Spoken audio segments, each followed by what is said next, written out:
अंदर तो कुछ नहीं है अभी तो, हाल तो खराब है, ज़्यादा स्मेल आती है अभी अंदर डेड बॉडी की सब की बरीली बरीली। এই যে হস্টেল যেখানে এই বিমানটি এসে ভেঙে পড়ে, সেই হোস্টেলের যারা আবাসিক ছিলেন তারা আজকে সকাল থেকে ভিতরে এসে অবশিষ্ট কিছু আছে কিনা তার খোঁজ করছেন।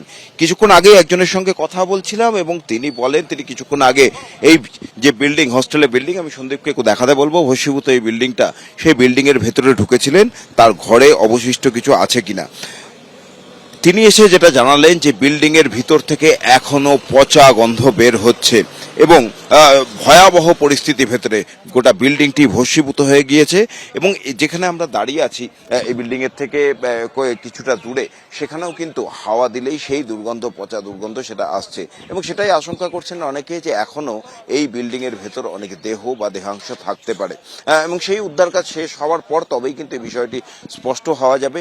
সকাল থেকে আমরা দেখেছি এনডিআরএফ এর কর্মীরা তারা যখন থেকে ধ্বংসাবশেষ সরানোর কাজ শুরু করেছেন, একের পর এক অ্যাম্বুলেন্স কিন্তু এখান থেকে বের হচ্ছে, অ্যাম্বুলেন্স ভিতরে যাচ্ছে, তারপর সেখান থেকে তারা কিছু সংগ্রহ করে নিয়ে বেরিয়ে যাচ্ছে। যদিও সরকারের তরফ থেকে স্পষ্টভাবে কিন্তু কিছু জানানো হচ্ছে না যে অ্যাম্বুলেন্সে করে দেহ বা দেহাংশ নিয়ে যাওয়া হচ্ছে কিনা। তবে যারা প্রত্যক্ষদর্শী, যারা কিছুক্ষণ আগেও এই বিল্ডিংয়ে ঢুকলেন, তারা কিন্তু সেখান থেকে বেরিয়ে জানালেন যে ভিতরে এখনো প্রবল দুর্গন্ধ রয়েছে এবং তারা সেখানেই তাদের অবশিষ্ট খুঁজতে গিয়েছিলেন।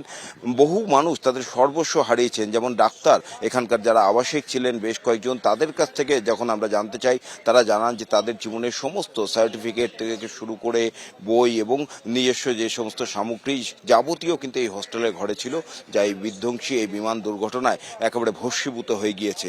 সেই ধ্বংসাবশেষের মধ্যে যদি কিছু অবশিষ্ট পাওয়া যায় এবং সেটাই চেষ্টা করছেন তারা। অন্যদিকে তদন্তের কাজও কিন্তু চলছে।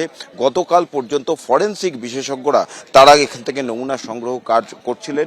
গতকাল সেই নমুনা সংগ্রহের কাজ শেষ হয়েছে এবং আজকেও ডিজিসিএ এবং এএআইবি অর্থাৎ এয়ারক্রাফট অ্যাক্সিডেন্ট ইনভেস্টিগেশন ব্যুরো তারাও কিন্তু সেই তদন্তের কাজ শুরু করেছেন। গতকাল আমরা দেখেছিলাম যে 3D ম্যাপিং এর কাজ চলছিল, সেই কাজ আজও কিন্তু সকাল থেকে শুরু হয়েছে।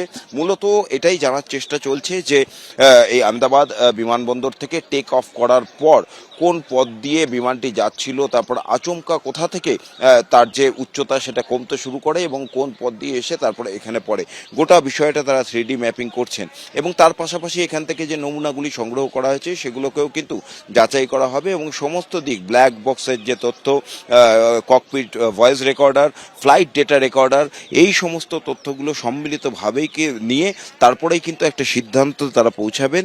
101 fire vehicles were there, more than 100 of ambulances were there, around 46 different earth mover equipment including JCB, excavator, Hitachi and cranes were there, and the entire operation was carried out in a very, very swift, coordinated and quick manner.